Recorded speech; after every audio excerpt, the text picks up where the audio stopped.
first at 4. Our first alert weather team is tracking mountain snow and strong winds up to the minute. And we stay in first alert mode here through the night as blizzard-like conditions are set to hit the Cascades and strong winds in the lowlands, which could lead to power outages. We'll let you know where. I'm King 5 meteorologist Leah Pizzetti reporting from Stevens Pass, where a blizzard warning is now in effect. I'll show you what conditions look like here on the pass coming up.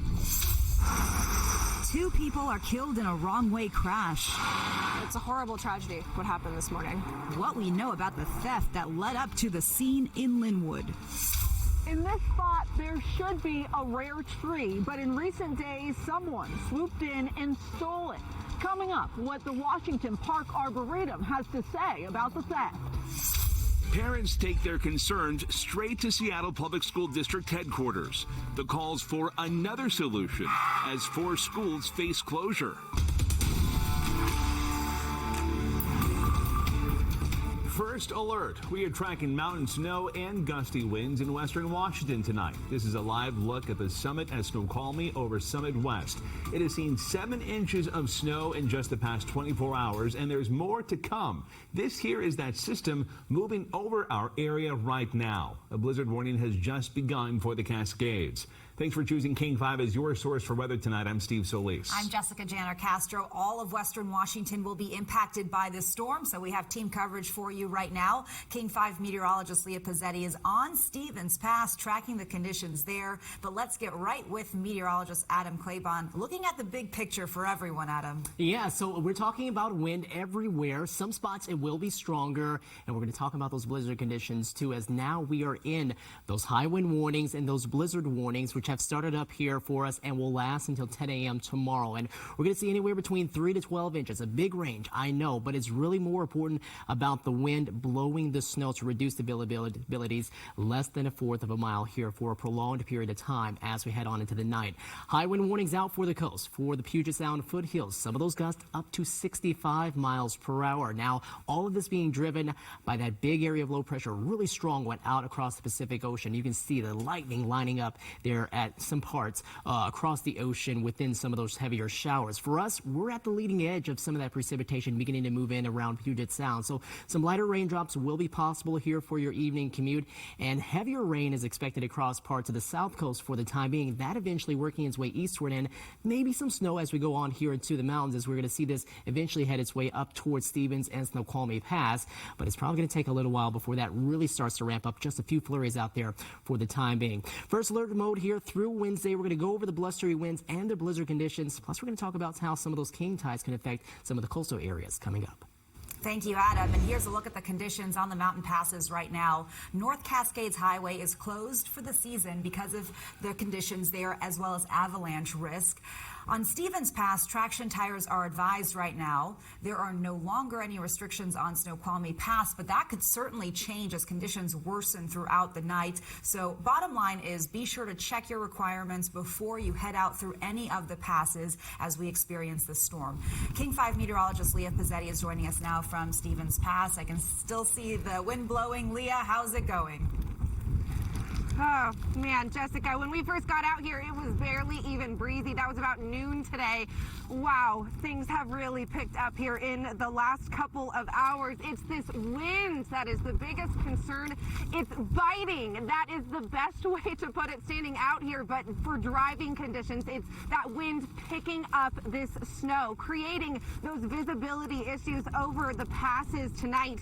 This is just the second time in more than 10 years we've had a blizzard warning for the Cascades. The first was last January. The criteria is essentially 2 main factors: prolonged wind, sustained wind or frequent gusts at 35 miles per hour or greater, and considerable falling snow or blowing snow that causes less than 1/4 mile of visibility for 3 or more hours. So it's really the driving conditions that are an issue.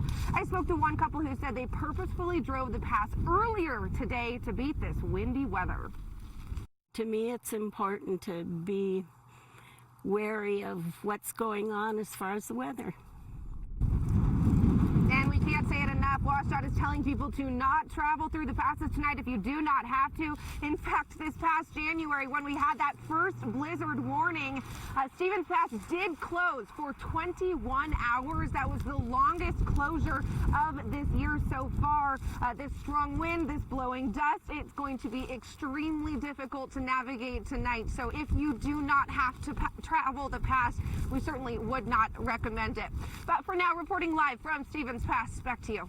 We can't stress that enough. Leah, go get another glove on. Great idea there. Look, traction tires and chain requirements apply to you even if you have all-wheel drive or four-wheel drive. And if you're not prepared, you could face a $500 fine. If you need a refresher on how to put chains on your tires, text the keyword chains to 206-448-4545, and we will send you a link with some tips and some tricks. Elsewhere on the roads, crews are preparing for this winter storm. SDOT is getting its snow equipment ready in Seattle. It held a practice run today to test equipment and to make sure that snowplow drivers know their routes. The agency explains why this practice is so vital for crews across the Emerald City. Well, it's really important because here in Seattle, we don't necessarily have snow and ice fighting practice throughout the entire year. Some years, we get very little snow and ice, and some years, we may get storms that inundate us with, winter weather response operations for weeks at a time. Meantime, utility crews are bracing for a busy night ahead. Yeah, Puget Sound Energy says it has added extra staff and says crews are on standby right now to work around the clock if necessary. Another warning, if you are traveling on the water, the state ferry says passengers can expect a bumpy ride tonight through tomorrow morning because of the choppy waters. The ferry system says it is trying to stabilize the vessels by loading them to full capacity and using slower speeds. And we should note that the ferry system is also dealing with a lack of crew, so that is also causing some cancellations.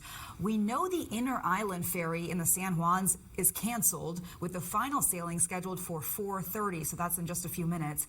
And the Edmonds to Kingston route is down a vessel, so just be sure to check on the status before you head out tonight. Things are constantly changing.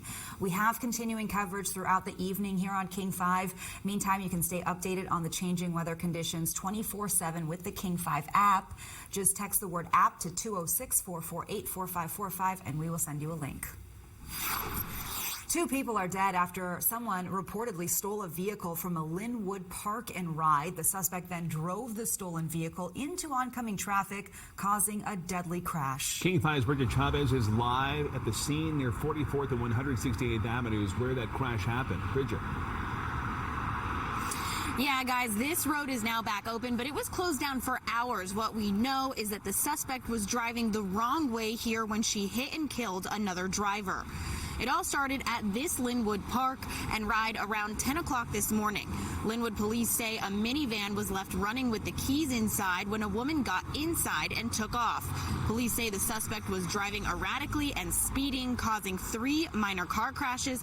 The van later crossed over the center line, driving north on 44th Avenue and hit another vehicle that was driving south, killing that driver, who was a 69-year-old woman. When police arrived on scene, they found the suspect also dead. Don't drink and drive. Don't drive while you're high. You can cost yourself your life, and you can also cost somebody else their life, and that's what happened this morning. And police say they do believe that drugs and alcohol played a factor here, but they're waiting on an official toxicology report. Reporting live in Linwood, Bridget Chavez, King 5 News. We have some new information tonight about a story King 5 first told you about in August. A Spanaway daycare has been allowed to reopen after an investigation by the State Department of Children, Youth and Families. That investigation examined allegations from a family that a 10-month-old was seriously injured at the daycare.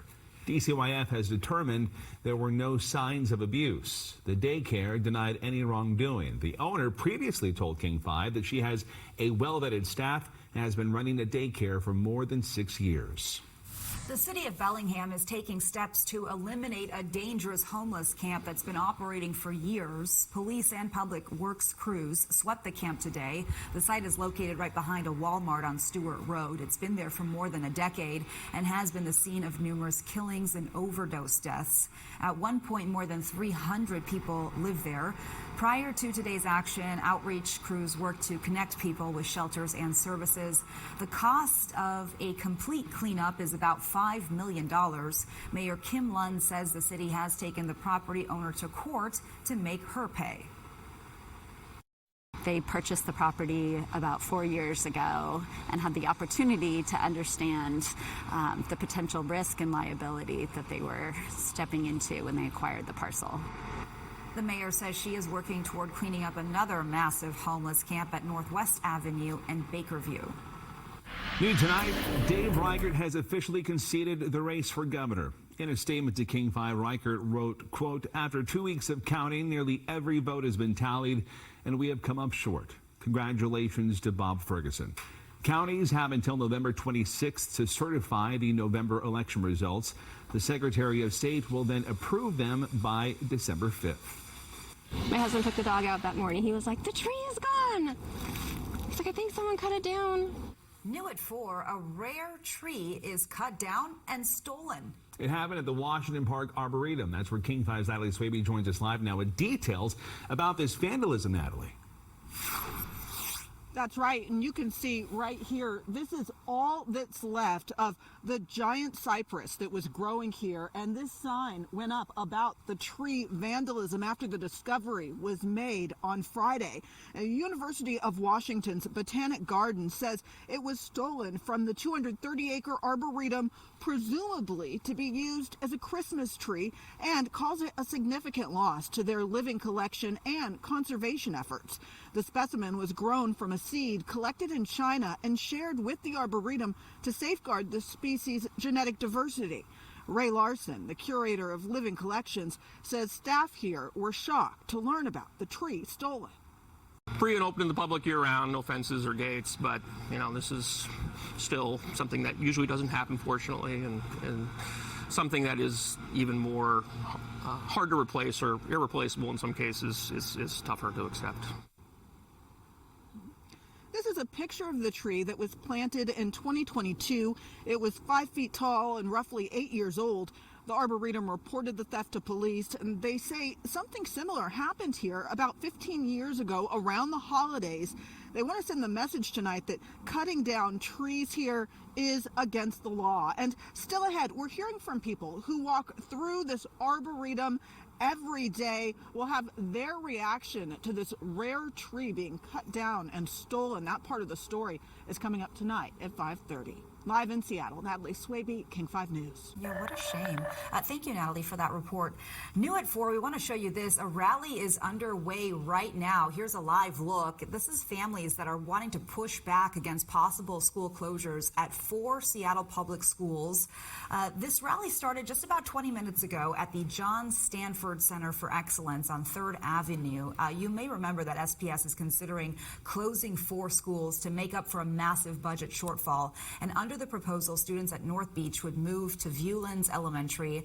Those at Sacagawea would move to John Rogers, Stevens Elementary to Montlake Elementary, and Stanislaus to Highland Park. The school board will ultimately decide on the consolidations in January, but you saw a pretty big crowd there, so we're going to keep an eye on things as that rally continues. Absolutely. Meantime, we're under a first alert on King 5, tracking mountain, snow, and wind. We'll have the latest information from meteorologist Adam Claybon here in just about 5 minutes, so stay with us. Also, new information on gun background checks in Washington State. Today, we know a little bit more about reports of unauthorized activity on the state's computer network that led to those delays.